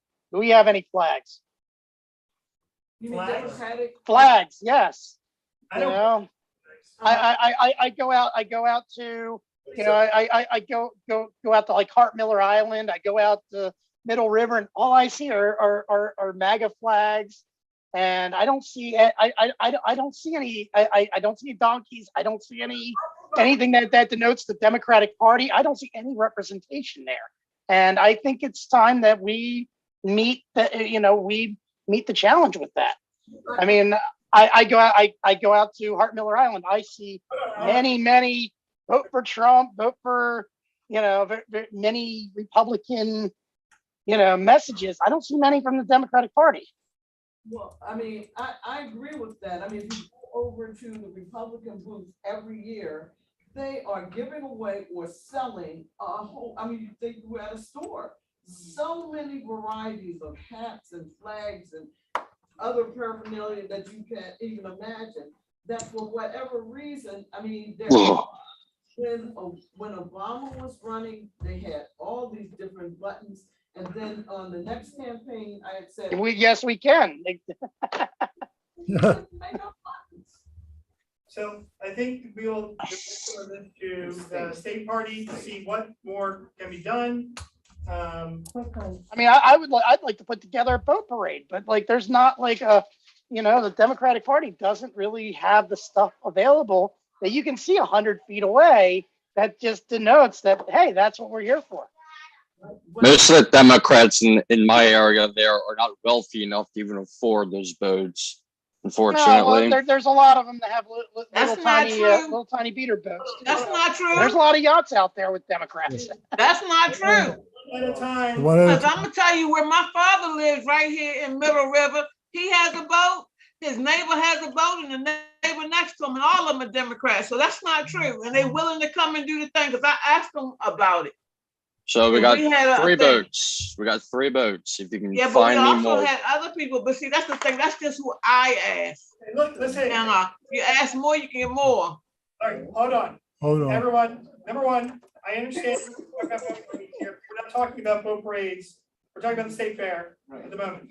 So let's turn our attention back to that. The question is, what do we have in terms of flags, other things that either to give out or for sale? A lot of that's gonna have to come from the state party, because I know our inventory is next to nothing on things. So with that in mind, let's move on to what we can do here. there are giant 6 foot by 4 foot Democratic Party donkey flags that are available online that you can get. I have some that I use for the car caravans. Yes. That's one of the things that we drape around the cars. But they are not easy to come by in a really short period of time. So you might want to check and see if it's possible. Just like I had, everyone knows I had 4 more t-shirts made up, front and back, high quality, long sleeve. You can get that kind of thing made up, but you have to buy it in large enough quantities so it doesn't break the bank. Otherwise, it is $30 a piece. Just a reminder, it's 10 days from now. Yeah. So let's be realistic. The first weekend. And plus, I ended up paying for them all out of pocket myself and asking people to buy it. So. And that's probably what we'll have to do. But all right, so look, we understand what we're up against here. We will do the best we can with it. But again, for the next Central Committee, the 2022 to 2026, this is something that should be considered long-term. So with that in mind, we'll, unless there's anything else on the state fair itself, Linda, we'll move on. No. Because then the following weekend after the state fair, we have the African American Cultural Festival on September 17th. Yes, that's going to be right across the street. From here. Catty corner from the building that we're sitting in right now for the 20 or so of us that are here. By the way, we have about 20 people in this room for those that are listening. But it's over at the Courtyard Square and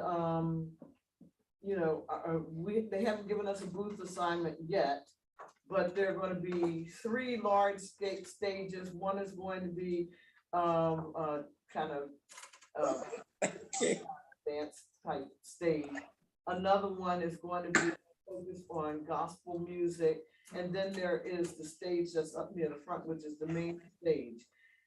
Again, this is an event that starts about 10 o'clock in the morning, but in order to set up, they want you to start setting up anytime after 6 or 6:30. And correct me if I'm wrong, it runs at 7 or 8 o'clock? Yeah, it runs until 9 o'clock this year. But here's the thing, they want the booths that are from vendors, they want you to start breaking those down around 6 o'clock. because a huge number of people are going to swell over to that square to listen to the concert. So what you're hearing is we will need people to work that as well. I will say, having worked that numerous times in the past, it is an incredibly fun day, even if you're working. George, did you have something to add? I just want to add, we are all here as central committee folks. So when you're at these stations and people ask you, well, what is it that you do? Remember that we are elected volunteers. We're the worker bees of the party. A lot of times we kind of give the wrong impression to people that ask us, like we are governors or senators and all, but we are elected volunteers. And just remember, we are the worker bees of the party. Our job is to work for the party and get, as you were saying, get folks elected. Yes. So now you've heard about the African American Cultural Festival on September 17th. Is there anything else to discuss when it comes to fairs and festivals at this time? Not at this time. All right. There will be a sign-up sheet for the African American Cultural Festival that will go out, but we're trying to square away the state fair, at least the first weekend, if nothing else, first, before that starts making it more convoluted in terms of the volunteer schedule. All right. So now with the remaining time, just real quick, there are three, at least this is what I knew off the top of my head, 3 upcoming individual campaign fundraising events. Number 1, this weekend on Saturday, August 20th, candidate for delegate in District 6, Megan Benishevsky, has a bull rush fundraiser at the Battle Grove Democratic Club from 7 to 10. You may pay by check at the door or use PayPal, but you have to contact the campaign to get the information. Then we have on Monday, August 22nd, candidate for delegate in District 8, the Great 8. That's right. Nick Allen is having a fundraiser at Racers Cafe in Parkville that starts at 6 p.m. There's a link that's in the agenda to that event. Johnny O is having his 40th birthday celebration fundraiser at Robo Willie's in Sparrows Point on September 12th, starting at 6 p.m. A link to that is also in the agenda. This is the kind of information that will be sent out through Dr. LeKind and others. Yes, Yes. Linda. So have you finished? with I am that? finished. Those are the 3 Okay. events. So I just want to say that you all have heard about 4 More. I've talked about it. It's one of our initiatives that we voted to support to expand this county and allow more young people, minorities, women, people of various different perspectives on life to have a chance to have more opportunities to run for office. We're still meeting. We were not able to gather 10,000 names by August 1st, but guess what?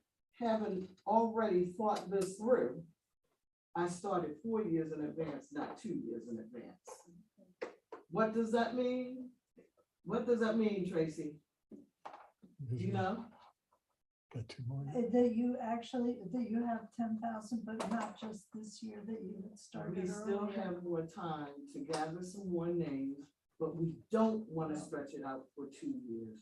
So I'm going to ask for some of the folks that are listening or sitting in this room to please help me get there. We have a whole steering committee. One of our most active members is in this room, and another one, Rodsita and her mom. We have Tracy, we have George, we have so many. She's trying to tackle people. I saw her. Tracy, people were talking about how effective you were working the polls. She was knocking down for this. We are also going to be doing the same thing. You chased them down with the cars. They're trying to walk by you now. You were having none of that. You were going to get their attention. I saw this over and over again. We're going to be doing the same thing when people, after they've taken care of their reason for calling, going to the polling place, after they've voted, when they're returning to their cars, we're going to still be doing early voting and general election on general election day, getting signatures, and we're going to be trying wherever and whenever. We're still going to look around for opportunities at the state fair, African American Festival, everything, to gather signatures because we've made a commitment. Yesterday, 3 of us spoke to the State Board of Elections and asked them to please reconsider their previous decision about not allowing anyone in the state of Maryland to use electronic or digital signatures to complete a petition. They asked us to instead go for a third time to the legislature and ask again. They said if we get turned down for a third time, that time come back to them. So. So you can ask for a fourth thing? No, come back to them so that they can do what they already allowed to be done last year, what they already allowed to be done the year before last, which was electronic signatures. And people from the disability rights community went with us before the legislature, and they have been arguing that that part of the election law was not covered. It didn't address people who are severely disabled, that can't sign, that can't get out to these fairs and festivals, people who are visually impaired and have all kinds of seniors, people who are immunosuppressed, people who have, one of our members has very sensitive skin and cannot stand outside for a very long time in the sunlight. They didn't consider that when they said, just get out here and burn some shoe leather. And so. But you have done that too. Well, yesterday, the person that said that apologized for making that insensitive statement. Oh, hold on, and? Yeah, I just, you know, from what I understand right now, there's only one Democrat in the Board of Elections. Yes. Now, is that, they are appointed by the governor? Yes. So as we acquire our new Democratic governor, There'll be a change in regime. That's the sticking point. On June 28th, one of the days that I had asked to speak, but I wasn't able to get on the agenda, there were two Democrats. The Board of Elections, State Board of Elections says 5 people. Because the governor is Republican, 3 of them are Republican, 2 of them are Democrats. Since June 28th, one of them died unexpectedly during surgery, right there on the table. So now there's only one Democrat, and the governor has to make, the state party has to make a recommendation. They only have a limited amount of time to make the recommendation. What they're trying to do is encourage it to occur in such a timetable that the new governor, who we hope will be a Democrat, will have that as control of that option. decision. Because once the new governor is in, we will have 3 seats and Republicans will have 2. But even if we can't, just understand this. This is the time for folks to be thinking seriously about who gets to sit on the State Board of Elections because of the kinds of things that I just talked about. Not to And- mention nothing's going on around the country. Yes, but in the end, the governor. Exactly, Linda. The governor gets to sign off on the name. He will ask for 5 to 6 nominations, nominees, but only one person is going to be selected. Julie, you had something to say? It's totally unrelated, so I just want to follow up after you're done. If you're done, this is just about, I just wanted to get this in before the meeting ends real quick. I was about to ask for anything else before we adjourn. Yes, yes. Okay, yeah. For the Unity Dinner program, we like to use a union shop, and we have used Creative Print Group in the past. But I wanted to ask if anybody had any recommendations, because I know a lot of you have produced campaign literature. There's probably a lot of people in this room and online who have worked with other shops and might have a recommendation. So I'd love to hear it. And Union shop though. It has to be a union shop. There's a place called, if it's still there, it's called Lord's, like Lord, because that's their last name. And it's in Westminster. Okay. Also, you guys, have you already decided with the actual awards? Because the place that we've been using over the years is a friend of mine, and they have really given it to us at a really reduced rate. So if you haven't already chosen someone and we need to do that, please let me know. Well, we already decided that, yes, when we avail ourselves of that opportunity again, because it happened very well. Yes? I see you nodding your head. I'm sorry, what did you say, Jason? Yes, I thought we had already decided we're gonna avail ourselves of that opportunity and use that vendor that you have introduced us to for the awards. Oh, okay. All right, that'll be fine. Just let me know what you guys need me to do and send.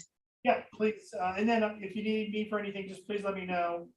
Linda wants to talk about badges, and I think that might be it. No, hold on, Julia's I just follow-up. wanted to find out, are there any other recommendations for print companies? I'm trying to look at my. Oh, okay, good.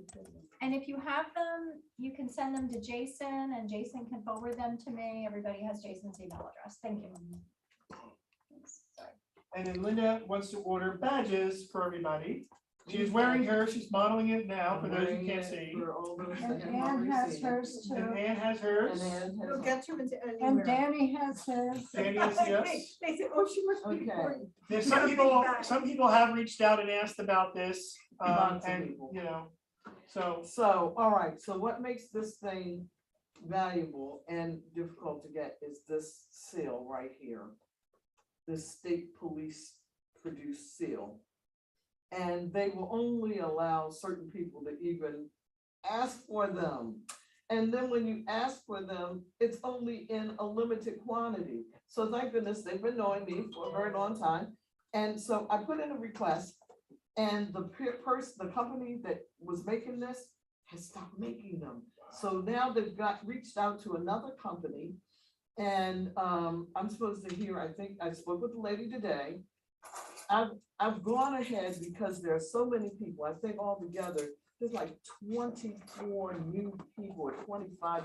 And one old person. And I'm putting in a request for 30.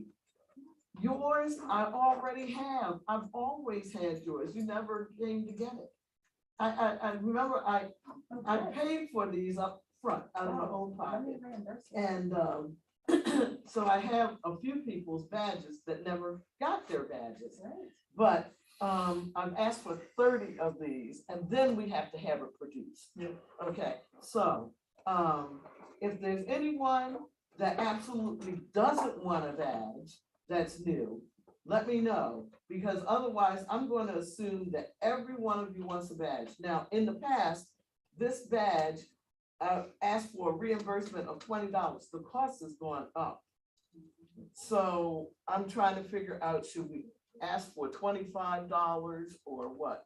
Well, Because what's making it more expensive is this seal and shipping and just the cost of, since the last 3 years 2 years ago when we got it. well, if it's gonna 4 years, cost, whatever. I mean, that's what the cost is, and that's what the cost is. I mean, you shouldn't go into the red on this. So, anybody have any questions? So, I will say this, if you want me, the person I have will do the cost of the badges ridiculously less than that. So let me know if you are interested and how many, and I'll check with them to see how their load is for what they're doing. But we got our badges, I think, for like $10 or $12 with the seal on them. You just have to submit the seal. The seal isn't available, and the price of the seal. Right. So what they had asked us is you just present your seal. So what I'm telling you, the seals were, I think the seals are like $12. You get 2 in a pack when I was purchasing them. Now, Okay, so I don't know what the price is now, but still you get 2 in a pack. And then the person who was doing it was just doing the badges for $10. So depending, I'm just saying, if you want a deal, let me know and we can negotiate that. I think that that's a good idea to get a price, Sure. for that, because this way it's documented, Yeah, she already has the print. All she has to do is add the different names. So then you don't have to pay for that whole layout in the beginning as well. There are other costs. So with that in mind, I'm sorry, because I'm trying to be sensitive to the fact that it's almost 9 o'clock.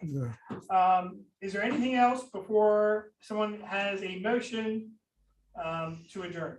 I motion to adjourn. So the answer would be no, nobody has anything else. So, Only a motion to adjourn. if we can do it still for $20, it'll be $20. If not, then. Yeah, I mean, we'll work that out. I mean, it is what it is. I mean, that's what takes orders, that's what takes orders. Anyway, there's a motion to adjourn. All in favor? Nixon, second, all in favor, say aye. I hear nobody saying no. Aye. Aye. Aye. Aye. We've completed- I Have a good evening. have a good one, night, everyone. Bye-bye. Bye, everybody. Bye, guys. See you. Bye.